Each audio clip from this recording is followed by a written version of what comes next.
လုံးပဲမင်္ဂလာပါခင်ဗျာဒီကနေ့29ရက်6လ2025ပါနော်ဒီကနေ့မှာဆိုရင်ကျွန်တော်အရင်တော့ဝင်ကပူးတဲ့သင်ခန်းစာတွေရှိတယ်ဒါပေမဲ့အကောင့်ပြတ်သွားခြင်းအမျိုးမျိုးပေါ့နော်ဖုံးပြောက်သွားခြင်းအမျိုးမျိုးသောကြောင့်မို့အဆက်တွေပြတ်သွားတဲ့ keyboard သင်ခန်းစာကိုပြန်လည်စတင်ပါမယ်ဒီအပိုင်းကိုအပိုင်းတစ်လို့ပဲပြန်မှတ်ပြပါအောင်နော်အဲ့တော့ပြောချင်တဲ့အဓိပ္ပာယ်ကတင်တဲ့ပြနေတဲ့သူတယောက်ရဲ့အနေထားနဲ့ပဲပြောပြမယ်ပေါ့နော်ကျွန်တော်အခုလက်ရှိဒီမှာရှိတဲ့ keyboard လေးတွေဟာဆိုရင်ဒါကဒီခေတ်ဒီကာလမှာဆိုရင်ဒီ keyboard မျိုးစားလေးတွေဆိုရင်2သိန်းကျော်နဲ့ပတ်ချာပေါ့နော်2သိန်းကျော်ပတ်ချာရင်3သိန်းပတ်ချာရင်အဲ့ဒီလောက်ရှိတဲ့ keyboard တွေ3သိန်းနဲ့နည်းနည်းကျော်လဲကျော်ပေါ့ပုံသိန်းတော့ကျွန်တော်လည်းအတိအကျမပြောနိုင်ဘူး2သိန်းခွဲ3သိန်းကျော်အဲ့လိုဖြစ်နိုင်ပါတယ်အဲ့တော့တချို့တော့သူတွေကဒီ keyboard ကသိန်း60သိန်း100အများကြီးပေါ့ဗျာဒါကတော့တက်နိုင်တော့အဲ့ဒီလို keyboard ရှိမှတီးတတ်မှာမဟုတ်ဘူးဘယ်လို keyboard ပဲတီးတတ်ဖို့ကအရင် keyboard CDD ကိုဂိုင်နိုင်မှုကဒုတိယအဲ့ဒါလေးမှတ်ထားပြီနော်အဲ့တော့မတိတက်တဲ့သူကမြောက်အုံးဒီရမှာပဲဘာမှမလုပ်တော့သူ့သိန်း1000လောက်ရှိတဲ့ keyboard ပဲပြီးသူဘာမှမတက်တာအဲ့တော့အရေးကြီးဆုံးပိုင်းဒါလေးကစကားတော်နည်းနည်းရှည်သွားတယ် beginner တွေကိုအားပေးတဲ့စကားမှုတွေပါအဲ့တော့ကျွန်တော်တို့ကအခုကလက်ဘယ်ဘက်လက်ညာဘက်လက်သင်ခန်းစာစမယ်နော်ဘယ်ဘက်လက်ညာဘက်လက်ကိုကြိုတောင်းမှန်အောင်မယ်ကျွန်တော်ရဲ့အကောင့်ထဲမှာလုံးဝ pianist တွေအများကြီးရှိတယ်နိုင်ငံကျော်စနေရဆရာတွေအကုန်လုံးရှိတယ်ပေါ့နော်အဲရှိတဲ့ချိန်မှာဒါသူတို့လည်းကြိုတောင်းမှန်ပါတယ်တင်ရတာတော့မမအောင်သူတို့ပြေးမှာဆိုလို့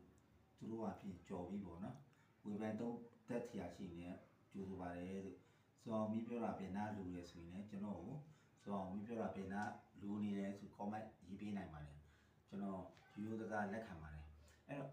ဘယ်ဘက်ညာဘက်အဲ့မှာကျွန်တော်တို့ကလက်မကနေစမှာပေါ့နော်လက်မကနံပါတ်1ပေါ့နော်အဲ music မှာကျွန်တော်ကလေ1အန်2အန်3အန်ဆိုမသုံးအဲ့တော့ music မှာဘိုးဆန္ဒမဟုတ်1 2 3 4 5ပဲသုံးတယ်1 2 3 4 5လို့မသုံးဘူးတချို့စာအုပ်တွေက1 2 3 4 5လက်နံပါတ်1လက်နံပါတ်2အဲ့လိုတွေမြင်ဘူးတယ်ပေါ့ဗျာစောင်းရေးတဲ့သူတွေလည်းမစော်ကားပါဘူးအဲ့တော့ကျွန်တော်1 2 3 4 5သွားမယ်လက်မကစမယ်နော်1 2 3 4 5အဲ့တော့သူကလေးပြအတောင်မှန်လို့ပဲဖြောင်းမှန်တော့မှာ1 2 3 4 5ပြောရဆိုရင်တော့အဲ့ဒီ1 2 3 4 5ကိုညာရေးနည်းနည်းလာပြီးပါလားအခုဒီတလုံးနဲ့ပဲအရင်ပြောပြမယ်ဘေးလိုက်ကိုဒီဘက်ဘေးလိုက်ကိုပဲပေါ့ပြောပြမယ် keyboard မှာဒါ model အလေလက်ပါပဲဒီလောက်ဆိုရင်ကျင်းလို့ရပြီနော်အဲ့တော့အဖြူရောင်ခလုတ်လေးတွေရှိတယ်အဖြူလေးတွေပြီးအမဲလေးတွေရှိတယ်အဲဒါကိုလုံးဝဒါမူလာတိုင်းလို့တင်နေတဲ့သင်ခန်းစာဖြစ်လို့အဲ့လိုဒီရှင်းပြနေတာနော်အဲ့တော့အဖြူရောင်ခလုတ်လေးတွေကတော့ကိစ္စမရှိဘူးအဖြူရောင်ခလုတ်လေးတွေဆိုရင်တော့ဘယ်ကနေစမယ်ဆိုတော့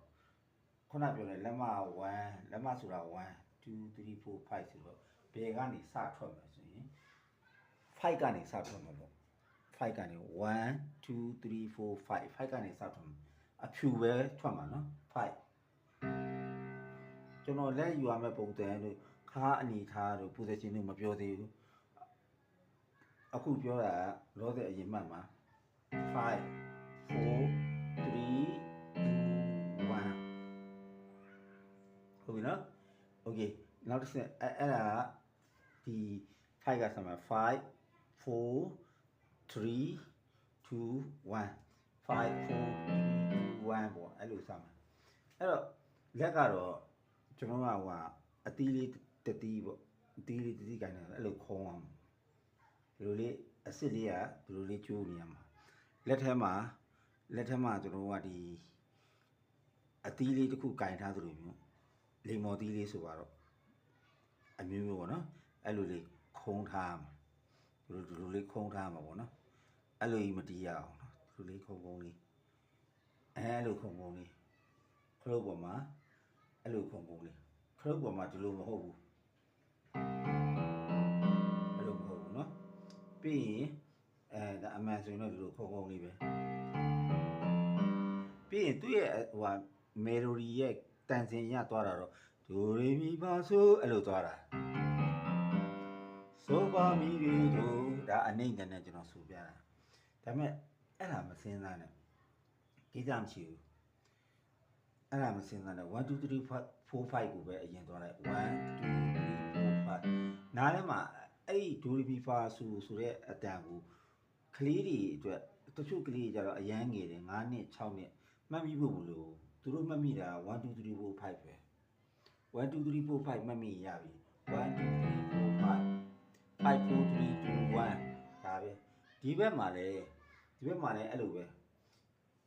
ဒီနေ့ကဘလို့ target ထားပြီးတော့ဘလို့အမှတ်သားပြီးမလဲဆိုအမဲက2ခုရှိတယ်ဒီကအမဲ3ခုရှိတယ်အုပ်စုတွေကအမဲ2ခုကအုပ်စု1စုအမဲ3ခုကအုပ်စု1စုအမဲ2ခု3ခု2ခု3ခုဒါပဲတော့တာ2ခု3ခု2ခု3ခု2ခု3ခုဒါပဲတော့တာသွားတဲ့အချိန်မှာကျွန်တော်တို့ကအမဲစထွက်တာအမဲ2ခုရဲ့ဘယ်ဘက်အချမ်းကဲ့ရဲ့ကအဖြူကနေစထွက်တာအဲ့တော့နောက်ထပ်တစ်ခါတစ်ချိန်လာတဲ့အမဲ2ခုရဲ့ဘယ်ဘက်အချမ်းအဲ့ဒီဟာ2ခုကဒိုအဲ့ဘောနော်တိတ်ဟိုဖြစ်သွားလိမ့်မယ် view file ရှိတော့မှဆိုလို့ဒီအမဲ2ခုကနေပဲဘယ်ဘက် B ကဲ့ရဲ့ကအဖြူလေးကနေစမယ်ချိန်မှာတားကြီးစဉ်းစားကြရမလို့ဒီဗီဒီယိုဖိုင်ကိုတွေ့တဲ့အချိန်မှာတွေ့တဲ့လူကြီးကကလေးကိုပြန်တင်လို့ရရယ်နော်ကလေးတင်နေတာမူကြိုတင်နေတဲ့သဘော1 2 3 4 5ဒါခလုတ်အရေးအတွက်လက်ချောင်းနံပါတ်အရဆိုရင်တော့5 4 3 2 1ပြောင်းမြန်လက်မ1ဖြစ်နေတဲ့အတွက်ကြောင့်မို့ဒီဘက်ကကျတော့1 2 3 4 5လေအဲ့တော့စတီးလိုက်တာ5ကစတီးတာ5 4 3အဲ့မျိုးပေါ့5 4 3 2 1 5 4 3 2 1ဒါတီးခိုင်းလိုက်ပြီးရင်ဒီဘက်အမဲမှာလည်းဒီဘက်မဲမှာကျတော့1အစားပေါ့လက်မအစားအမဲနှစ်ခုရဲ့ဖေးက1 2 3 4 5ဒါ1 2 3 4 5ဟိုဘက်မှာတော့5 4 3 2 1အဲ့ဒါအစင်လိုက်ဒါလေးပဲကြည့်လိုက်တိုင်မီလေးတော့6လောက်လေးတော့ရိုက်ပေါ့ဗျာနောက်မှအသေးသေးတည်ပြီးမယ်နော်ကလေးတွေအတွက်ဆိုရင်အရင်ဆုံးဒါစချင်မှာ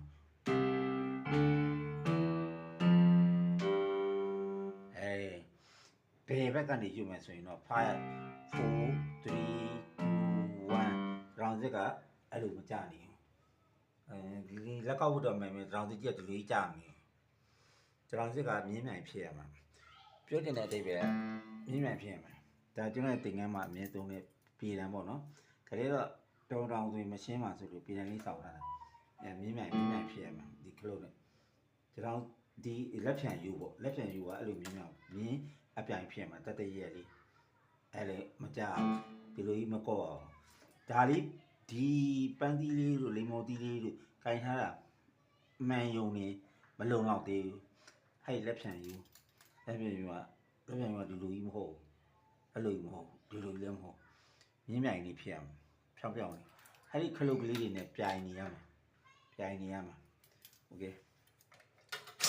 အသေးသေးရှင်းနေတဲ့အတွက်နည်းနည်းတော့ရှည်တယ်ဗျဘာမှသာမဟုတ်တာတိတဲ့သူတွေကတော့တိပြီးသားအဲ့တော့မြင်းမြိုင်လေးဖြစ်နေမှာ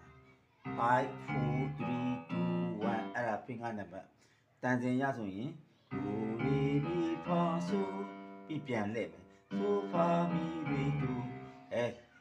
ပြီးရင်အမဲနှစ်ခုရဲ့ဘေးကအဖြူဒီဘက်ကလည်းအမဲနှစ်ခုဘေးကအဖြူစာစလိုက်ဒီနှစ်ခုကအနှိမ့်အမြင့်ပဲကွာတာအတူတူပဲဒီဘက်ကျတော့1ဖြစ်သွားပြီ1 2 3 4 5ဒါတင်နေလို့ကျွန်တော်ခါတော်ဆောင်းနေတာ